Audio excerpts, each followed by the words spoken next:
दोस्तों, हम ही संदीप सम्राट, बड़े भैया गुलाब पाल लीडर जी, बड़े भैया रामचंद्र प्रजापति जी, राजकुमार मस्ताना भैया और पूरी टीम के साथ आप सबका एक कजरी गीत सुनावत ही। जैसा कि सावन के महीना चलता है, एक तरफ सावन के झूलना पड़ा है और दूसरी तरफ राजनीति के झूलना पड़ा है। अरे भैया, हाँ भैया, सावन में बोल बम जाता है, कुछ हाँ भैया, खाता है। अरे भैया ये तो भैया है। तो भैया राजनीति के जमाना है, गली गली चौराहे चौराहे पर राजनीति होती है। तो आवा भैया कैसे राजनीति वाली कजरी आप सबका सुनावत ही, तने सुना भैया। सुनाओ। अरे पाडल राजनीति के झूलनावा, पाडल राजनीति के झूलनावा, झूलय सगरो जहनवाना।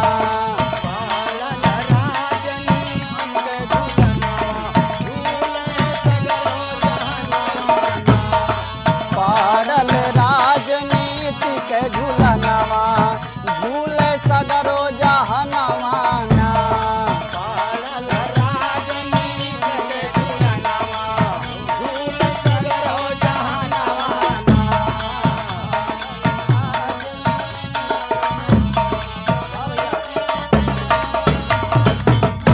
तो भैया के झूलत है और के झुलावत है और के टिकुली देता है। राम के कैसे? अंदर टिकुली के आगे यहाँ। हाँ भैया, आज के तब झूला के तो झुलावे, के तब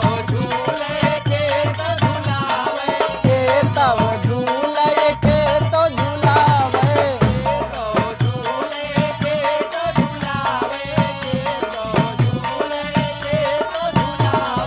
के तब टिकुली कढ़ावैना, के तब टिकुली कढ़ावैना।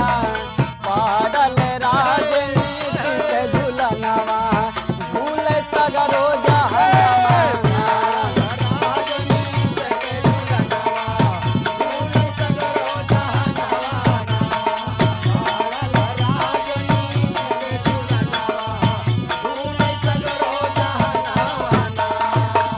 और भैया देश में भाजपा के सरकार चलती है, विरोध में बोलबो न करे।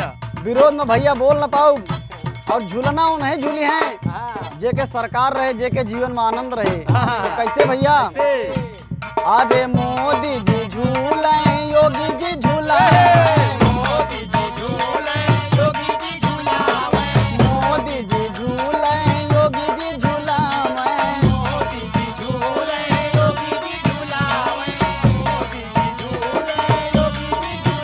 अरे अमित शाह टिकुली कढ़ावैना, अमित शाह टिकुली कढ़ावैना। पाडल राजनीति के झूलनावा, झूले सगरो जहनवाना। पाडल राजनीति के झूलनावा, झूले सगरो जहनवाना। पाडल राजनीति के झूलनावा, झूले सगरो जहनवाना। और भैया भाजपा के कहा है कि सबके साथ सबके विकास। बिल्कुल सही भैया। तो यही लिए सुने भैया, यही झूलनावा विकास के पटरावा, यही झलुआ में विकास के पटरावा, यही झलुआ में विकास के पटरावा, यही झलुआ में विकास के पटरावा।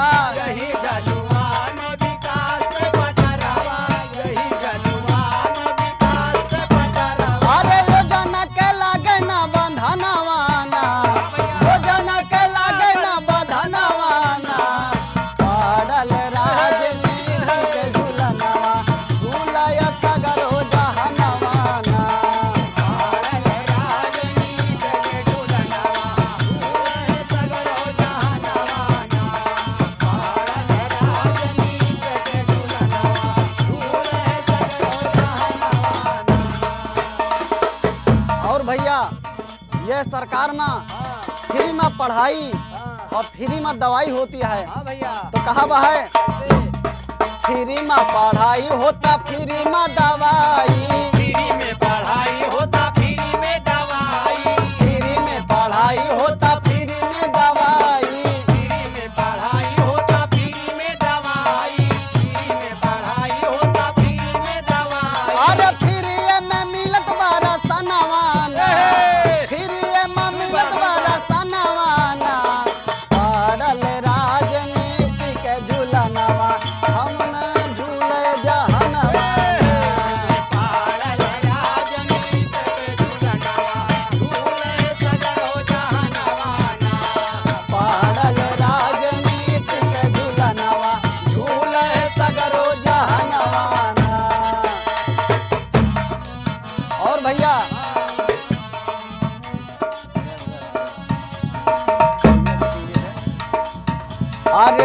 अरे संदीप जब गावया कजरिया संदीप जब गावे कजरिया सिंगर संदीप जब गावे कजरिया भैया गुलाब जब लिखते कजरिया भैया गुलाब जमन लिखले कजरिया भैया गुलाब जमन लिखले कजरिया रामचंद्र भैया बजावे हारमोनिया रामचंद्र भैया बजावे हारमोनिया भैया बजावे हारमोनिया अरे सुने मस्तान जी सवनवा सुने मस्तान जी सवनवा पाडल राजनीति के झूलनवा झूलय सगरो जहनवा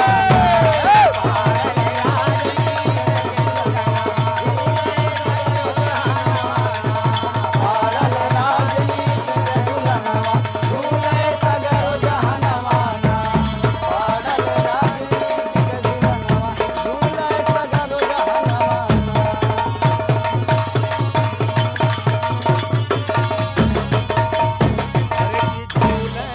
सगरो जहनवा अगर भैया भाजपा वाले हुआ तो वीडियो को शेयर कर दहा और अगर भैया भाजपा वाले ना हुआ तो भैया अपन राय जरूर दहा।